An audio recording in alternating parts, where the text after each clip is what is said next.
Hi guys, this is Andrew Linhart from the Grid Weekly team, and I'm back with a mid-season edition of the Power Rankings. These rankings have been meticulously assembled since the beginning of this season and brought to you guys for your viewing and listening pleasure. If you have any input on whether or not you agree with these rankings, please let us know in the comment section down below. And as always, smash that thumbs up button. So, let's not waste any time and let's get right to that first graphic showing the bottom half of the league. So, as usual, I struggle with these 32 through 11 in the rankings. It's tough for me. So, let's start at the bottom and work our way up.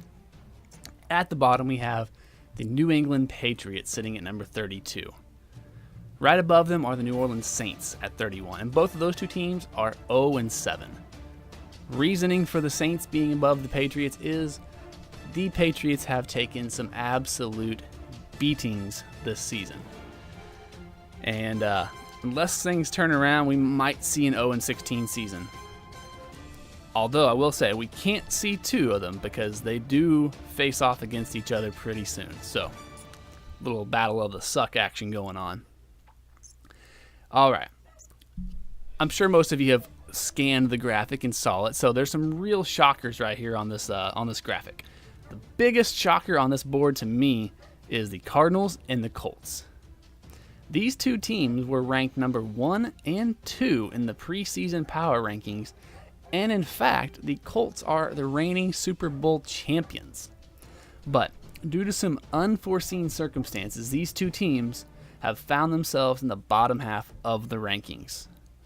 The next biggest surprise in the bottom half is the Carolina Panthers. The Panthers finished last season 16-0, and all signs were pointing upwards for this team until they made their playoff exit. And they have been awful since then. And it might have to do with the departure of Cam Newton. Who knows? However, half a season removed from that perfect season, the Panthers sit with only one win this season. So, I'm not sure if the Panthers are going to right the ship, but I do fully expect the Cardinals and the Colts and even that struggling Jacksonville Jaguars team at number 17 to make some pushes forward and make some positive strides this season. The only question for those teams will be, is it too late? And then you have some teams like the Raiders, the Packers, the Texans. Those teams have played some tough teams, and they've played them very well this season. In fact, the Packers are the only team to beat the Buccaneers. So, those teams currently sit there at that 13, 14, 15 slot, 16 slot. They could either go up or they could go down depending on how the back half of their season goes. Other than that, there's not any real big surprises. The Atlanta Falcons, they were primed for some top 10, I'm not going to lie. Until the past couple weeks, and they did drop to number 12, just outside the top 10. And the New York Jets, they sit there at 4-2, and some might consider them a top 10 snub, but they've lost to the Falcons and they lost to the Dolphins.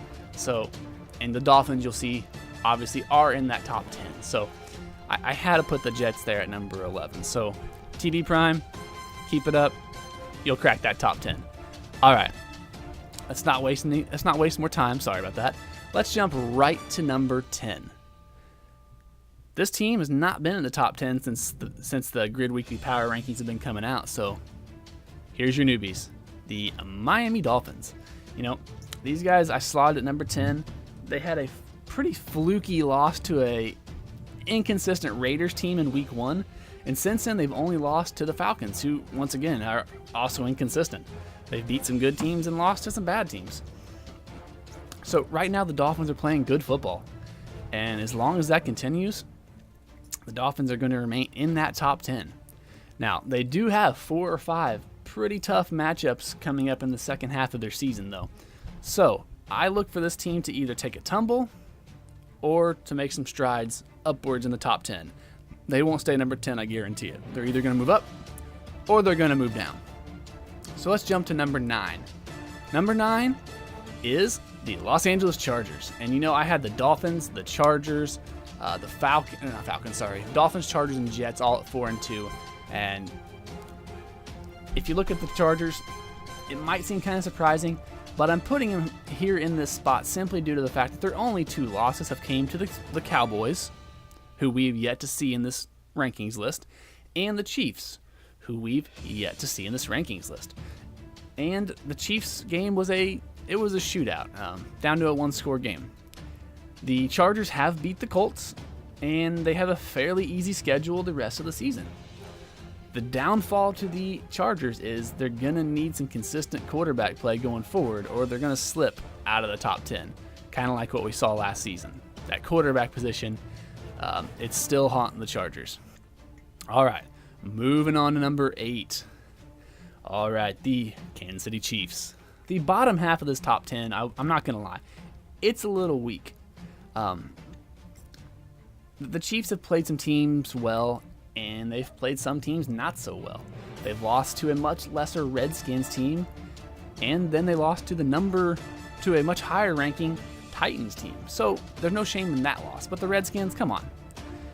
They've had some good wins over the Chargers and Eagles, but then they've played some games not so well. So, only time is going to tell with this Chiefs team to decide if they deserve that top 10 slot at number 8, or if they need to fall back down into that 13, 14, 15 spot where they kind of sat last season. So we'll see. Number 7 is your Dallas Cowboys. And this is a team that I had really high hopes for in the preseason and offseason. I thought they were going to take the grid by storm, and they've done pretty well. But this ranking for the Cowboys at 7 is partially due to their performance, but it's also due to their potential, because they could be ranked a little lower as well, because, there's argument for the Chiefs being ahead of them maybe. I don't know. But this team has beat some good teams, yet they've lost to some bad teams. This team lost to the Broncos. So, who've only beat the Cowboys. The Broncos have no other wins but the Cowboys. Oh, sorry. They did beat the number 32 ranked Patriots. So, not really good company there. Cowboys are currently sitting at 7 for now. But looking forward in the future, the next few weeks are going to determine how real the Cowboys are, or if they're just a fluke. So, let's jump to number 6. Arguably could have been top 5. But the Cincinnati Bengals. The only team they've played with a winning record is the Browns, who they lost to. So this team, I'm not going to try to discredit them by any means, but they haven't played anybody and won. Everyone they've played has a losing record. So they need to continue winning if they want to keep going. And, looking at their schedule, fortunately for the Browns, they have 2 or 3 games that are against positive record teams, but the rest are against losing record teams. So I think Bengals are going to end up limping into the playoffs, but I'm kind of feeling an early exit for the Bengals this season. We'll see. Coming in at number 5 is the Philadelphia Eagles. This team was in the top 10 pretty much all last season. And their only losses come to a solid Chiefs team and a surging Bucks team. So, pretty good season thus far. Last season, they were lacking a solid quarterback, and this season they have Matt Ryan at the helm. So, honestly, this team right here, they're running well, they're passing well, the defense is playing above average. So, the Eagles right now are flying high, and I expect them to keep flying high for the rest of this season. Number 4, we have a team that kind of came out of nowhere, struggled a little bit last season, very inconsistent. So, the San Francisco 49ers, their record of 6-0, I'm not going to lie, is a little bit biased. They lost to the Bucks, which is their only loss. But they've had close games against some pretty iffy teams in the Packers and the Vikings. Honestly, they've had a very soft schedule, kind of like the Bengals thus far. And I think that's helping their 6-1 record out a little bit. They do have a much tougher schedule here in the second half of the season, and I fully expect this team to take some L's in the near future. Moving into our top 3. All right. At number 3, I have the Tampa Bay Buccaneers. The Bucs have been that team that has been quietly working their way up and up the rankings into that top 3 now. They lost a fluky game week 1 against the Packers, who continue to play teams tough. But since then, they haven't lost. And that includes some big wins over the 49ers, the Cowboys, and the Eagles. And, side note, their schedule is super soft going forward. So I look for this Tampa Bay Bucs team to definitely take the NFC South and be a top contender for the NFC championship game. All right, so number 2, that leaves the good old Cleveland Browns. You know, I went back and forth on whether or not the Browns or the Bucs deserve the number 2 spot, and simply put, the Browns haven't lost yet, and there's a reason for that. They were top 10 all last season, and they haven't missed a beat, and for that reason, I decided to put them ahead of the Buccaneers.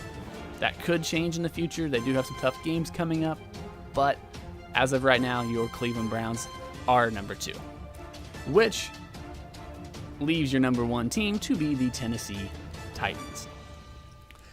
Titans also sit at 6-0 with those Cleveland Browns, but the Titans get the nudge to number 1 due to having an absolute dominant offense, as well as a much tougher schedule.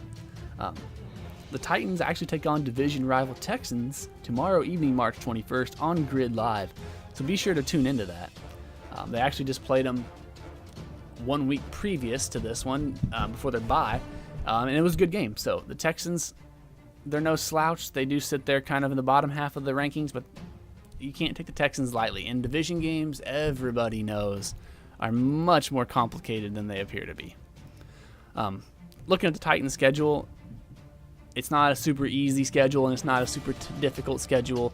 I think the Titans do end up taking the AFC South unless the Jaguars can get it together and string some wins together. Other than that, the Colts down there, they actually only sit at 3-4, so they're not out of it either. I mean, that AFC South, I guess, actually is a lot closer than it may appear. 6-0 may not be safe, so they need to keep winning, and that starts tomorrow on Grid Live at 8:30 Eastern. So be sure to tune into that. All right. I guess that kind of wraps up our rankings. I want to thank you guys for watching and listening. These rankings, I'm going to try to get them out every few weeks. I did wait a little longer on this one. I wanted to kind of get a couple important games out of the way before I released them, because I wanted them to be as accurate as possible. So I'll try to get another one of these in before the playoffs. So the next set of power rankings, you might see a shake-up a little bit, just because that Colts and Cardinals teams, they sit down in the bottom half right now, and I do expect a rise out of both of those teams, so that means someone's got to fall. So if you like or dislike any of these rankings, please let us know in the comment section below, and until next time, this is Andrew Linhart of the Grid Weekly Team, signing off.